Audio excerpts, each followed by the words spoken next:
తాగునీటి కోసం మహిళలు ఖాళీ బిందెలతో రోడ్డెక్కారు. భద్రాద్రి కొత్తగూడెం జిల్లా ఇల్లందు మండలంలోని సిఎస్పీ రాజీవ్ నగర్ శివారులోని ప్రజలు తాగునీటి కోసం ఎంపీడీఓ కార్యాలయం ముందు ఖాళీ బిందెలతో నిరసన వ్యక్తం చేశారు. కిలోమీటర్ దూరం నుంచి నీళ్లు తెచ్చుకునే పరిస్థితి వచ్చిందని ఆవేదన వ్యక్తం చేశారు. తాగునీటి సరఫరాకు అటవీ అధికారులు సహకరించడం లేదని ఎంపీపీ నాగరత్నమ్మకు వినతి పత్రాన్ని అందజేశారు. వెంటనే నీటి సౌకర్యం కల్పించాలని వారు కోరారు. గత 10 ఏళ్లుగా నీటికి ఇబ్బంది పడేది లేదని, ఇప్పుడు మళ్లీ నీటికి రోడ్డెక్కాల్సిన దుస్థితి వచ్చిందని మండిపడ్డారు.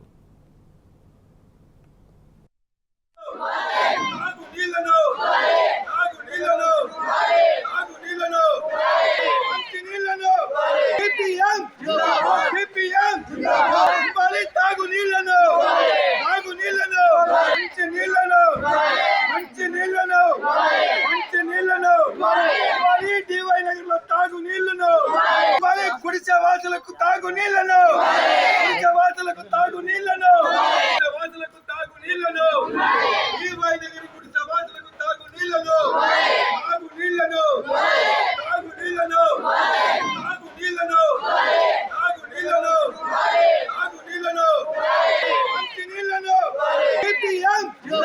సిపిఎం ఇవ్వాలి తాగు నీళ్లను, తాగు నీళ్లను, మంచి నీళ్లను, మంచి నీళ్లను, మంచి నీళ్లను ఇవ్వాలి. డివై నగర్ లో తాగు నీళ్లను ఇవ్వాలి. గుడిసె వాసులకు తాగు